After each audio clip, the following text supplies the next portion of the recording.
First on CBS This Morning, Food and Wine magazine unveils its second annual list of restaurants of the year. The magazine's pick for the 10 best new places to eat in America will be in the upcoming July issue. The restaurants range from an inexpensive Los Angeles eatery with a new approach to fast food to a Washington, D.C. spot that sources all of its ingredients from the Mid-Atlantic region. All 10 picks have opened since January 2015. Food and Wine magazine editor Nilou Motamed is here to reveal the list. Good morning. Good morning. Good morning. Good morning. As I mentioned to you in the green room, my first job ever was at Food and Wine magazine in 1978, so I'm very excited that you're here. I love the fact that you left it in such good shape. Thank you. Thank you so much. It all started with me.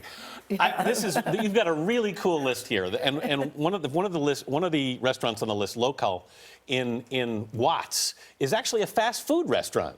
We love this concept because these two chefs, Roy Choi and Daniel Patterson, both of whom have been Food and Wine Best New Chefs previously, have teamed up together to create something that they hope will revolutionize the fast food industry.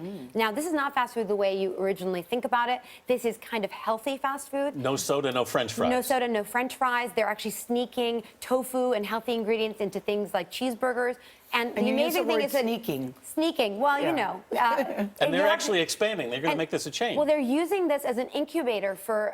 They've already opened up in Oakland. They're going to be opening up in other areas that are basically food wastelands. So the idea of serving underserved communities with food that's both healthy and affordable. No dishes are over $6. So the idea of us focusing on new restaurants that are making a change in their community. There's another restaurant called Kala in San Francisco where the chef is not only creating amazing, amazing food, you can go there for the Mexican food, but you also go there and don't even realize that she is hiring non-violent felons to work in her kitchen because she saw that there was a need there and she's addressing it. And she's giving back in a different kind of way. What determines who makes your list? It's more than just good food? It's good food, it's good ambiance, it's the idea of the fact that the restaurant is so exciting that it is more than the sum of its parts. So we crisscross the country all year long looking for talent, and this list of restaurants is really the 10 most exciting places that are new to eat in the U.S. right now. One of the interesting trends you found is restaurateurs using spaces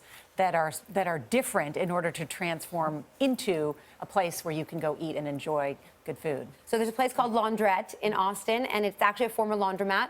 Great food again, but it's fun that they're reusing a space. And Renee Ortiz, who's the chef, is phenomenal there. Another place that's called Death and Taxes. Now, maybe you can guess why. I love this one. It was actually a mortuary? It was a mortuary and a bank, and the very cheeky chef. What's the energy there? The energy is fantastic. I don't know about that. The chef is so Doesn't atmosphere count there? Atmosphere is 100% great, and what's great about Ashley Christensen is that she's so committed to cooking over live fire. She shipped a 1,900-pound grill all the way from Texas to get that great embers that you see there. And there's in D.C. Dabney's. I would like to go there. So Dabney is so fascinating to me because the chef is so committed to using local ingredients that he only uses ingredients from the Middle Atlantic. Now, we all know the Northeast and the Middle Atlantic, not great as a food chat all year round, but he's committed so much to that he's also created a garden that he cooks from, again, in the middle of D.C. You say restaurants are really kind of moving away from the sort of traditional white tablecloth experience, and that experience is really a big part of this now. Experience is crucial. Yeah. But I think there's room for fine dining, but there's room for these places that feel very much like they're a reflection of the point of view of the chef. So it's not everything for everyone at these restaurants. This is very unique experiences, very singular experiences, but the most important thing is that these restaurants make you feel like you have to be at them. I think Alon Shaya in New Orleans is doing a phenomenal job of bringing Tel Aviv to Upper Magazine Street. So you have house-baked pita, you have hummus, you eat with your hands. That's an experience that I think perhaps a few years ago you wouldn't have anticipated having in New Orleans. People like to watch the chef cooking. Is that always such a big home run part for of people? it. I think it's really fun to see the chef being engaged, and I think at Monteverde this is so much fun.